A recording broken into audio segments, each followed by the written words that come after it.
tristesse arrive, je sais tu es là, toujours près de moi. Bon mercredi, bienvenue dans votre émission La Victoire de l'amour. J'espère que vous allez bien en cette belle fête de la Saint-Patrick. Comme on le fait tous les mercredis, on rejoint notre amie Geneviève et l'homélie avec le bon père Michel-Marie de Paris.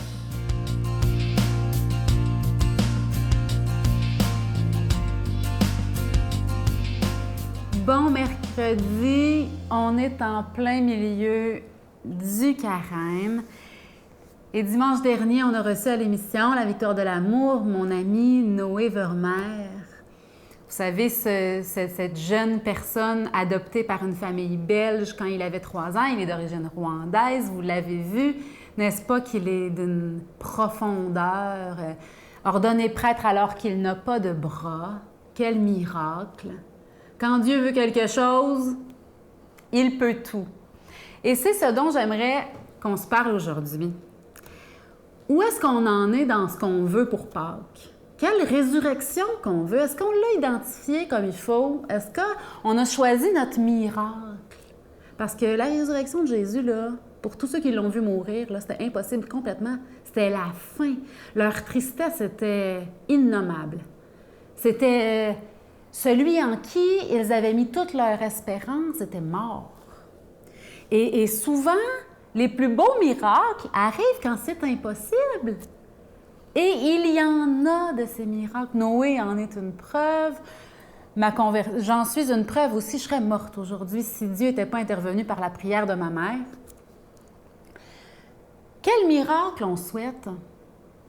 Et j'avais le goût qu'on se parle de confiance, parce que quand Dieu ne nous obéit pas, mettons, on veut tel miracle. Moi, je veux marcher sur l'eau, là, comme Saint-Pierre, là. Puis que Dieu ne m'obéit pas, là. Si moi, je veux que telle montagne se déplace.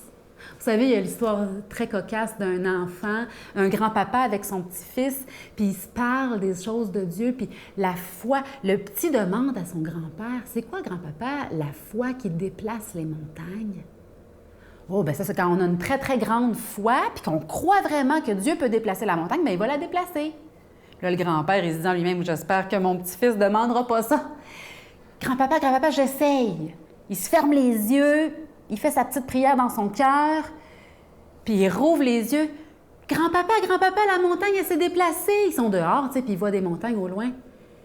Puis là, le grand-père dit « Ah oui, t'es sûr? » Puis le petit garçon répond « Oui, juste de ça paraît pas beaucoup, mais oui. » Il avait confiance, il avait la foi, et dans son cœur, dans sa foi d'enfant, la montagne s'était déplacée.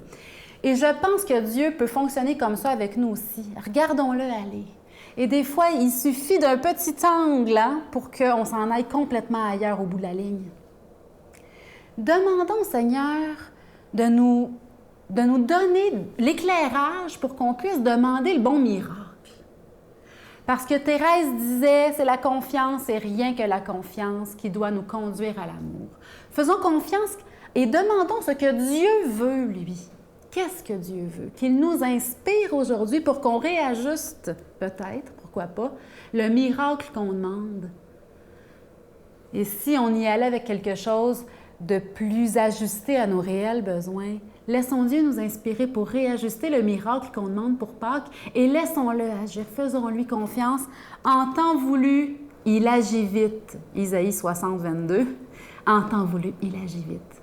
Bonne journée. Notre Père qui es aux cieux, que ton nom soit sanctifié, que ton règne vienne, que ta volonté soit faite sur la terre comme au ciel. Donne-nous aujourd'hui notre pain de ce jour. Pardonne-nous nos offenses comme nous pardonnons à ceux qui nous ont offensés. Ne nous laisse pas entrer en tentation, mais délivre-nous du mal, car c'est à toi qu'appartient le règne, la puissance et la gloire pour les siècles des siècles. Amen. Mon Père, je m'abandonne à toi. Fais de moi ce qu'il te plaira. Quoi que tu fasses de moi, je te remercie. Je suis prête à tout, j'accepte tout, pourvu que ta volonté se fasse en moi, en toutes les créatures. Je ne désire rien d'autre, mon Dieu. Je remets mon âme entre tes mains. Je te la donne, mon Dieu, avec tout l'amour de mon cœur, parce que je t'aime. et que ce m'est un besoin d'amour de me donner, de me remettre entre tes mains, sans mesure, avec une infinie confiance, car tu es mon Père.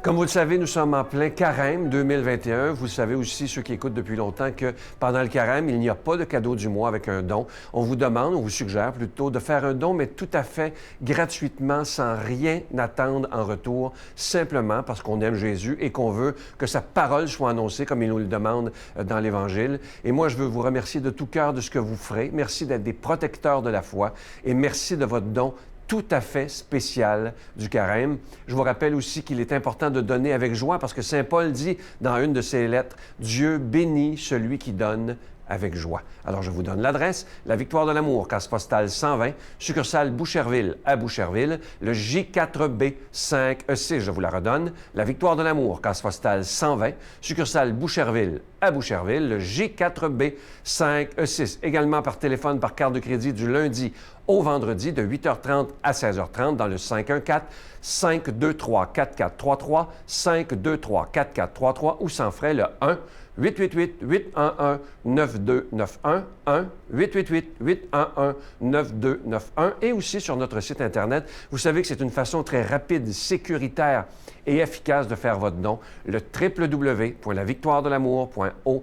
Merci de tout cœur de donner des mains à la Providence. Vous savez que cette œuvre existe depuis maintenant 26 ans déjà. Je sais qu'il y en a parmi vous qui écoutent depuis les 26 dernières années. Je trouve ça absolument extraordinaire. Et ce que je trouve magnifique, c'est que de plus en plus de personnes écoutent la Victoire de l'Amour à tous les jours. Alors merci de votre don tout à fait spécial en ce carême 2021.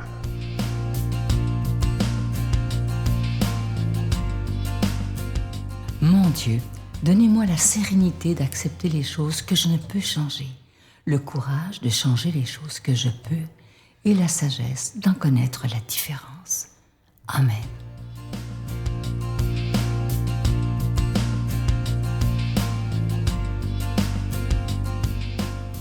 Mais quelle joie que de vous retrouver. Évangile de Jésus-Christ selon saint Jean. En ce temps-là, après avoir guéri le paralysé un jour de sabbat, Jésus déclara aux Juifs « Mon Père est toujours à l'œuvre et moi aussi je suis à l'œuvre ». C'est pourquoi de plus en plus les Juifs cherchaient à le tuer, car non seulement il ne respectait pas le sabbat, mais encore il disait que Dieu était son propre Père, et il se faisait ainsi l'égal de Dieu. Jésus reprit donc la parole, il leur déclarait « Amen, amen, je vous le dis, le Fils ne peut rien faire de lui-même, il fait seulement ce qu'il voit faire par le Père. Ce que fait celui-ci, le Fils le fait pareillement, car le Père aime le Fils et lui montre tout ce qu'il fait. Il lui montrera des œuvres plus grandes encore, si bien que vous serez dans l'étonnement. Comme le Père en effet relève les morts et les fait vivre, ainsi le Fils, lui aussi, fait vivre qui il veut.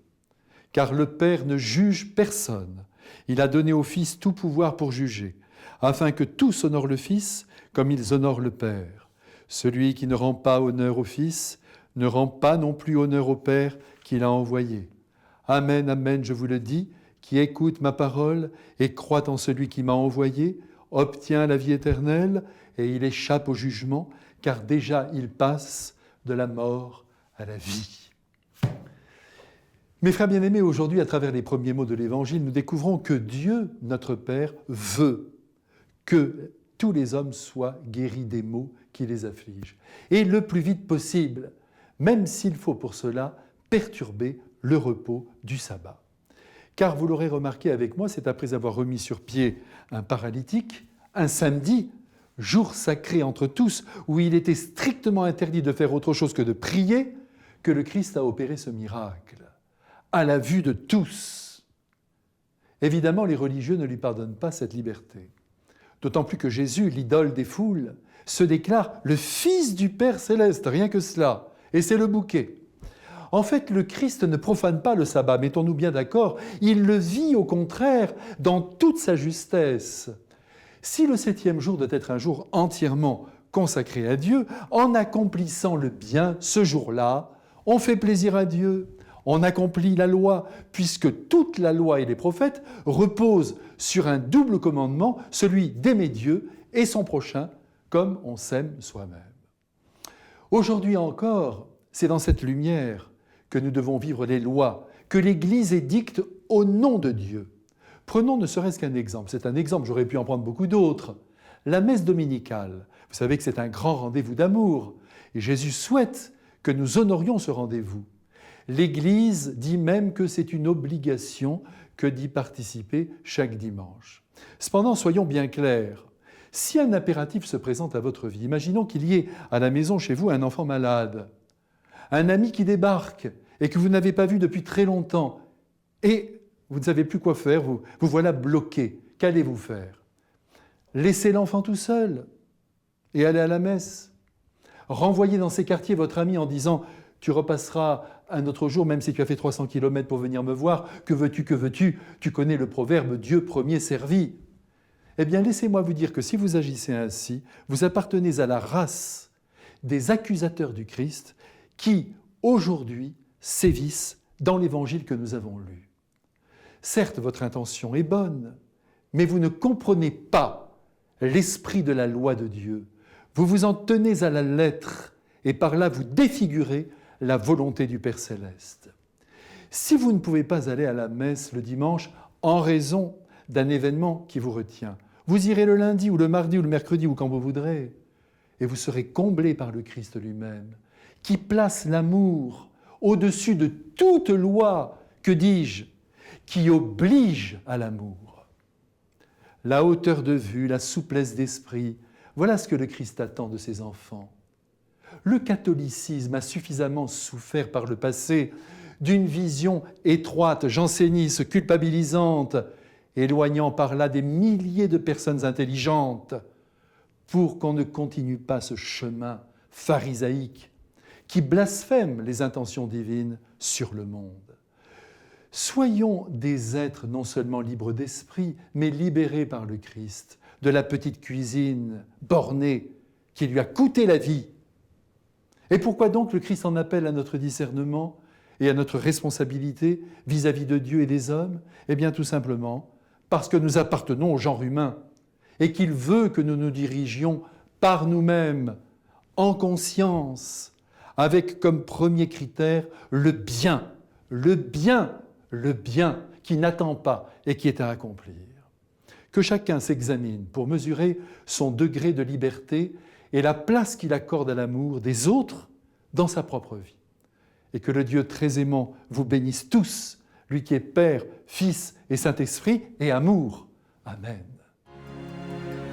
Je vous salue Marie, pleine de grâce. Le Seigneur est avec vous. Vous êtes bénie entre toutes les femmes, et Jésus, le fruit de vos entrailles, est béni. Sainte Marie, Mère de Dieu, priez pour nous pauvres pécheurs, maintenant et à l'heure de notre mort. Amen.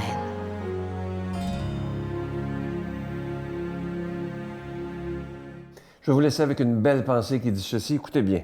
Il existe 2 grands jours dans la vie d'une personne. Le jour où elle est née et le jour où elle découvre pourquoi. Et ça, c'est tellement vrai.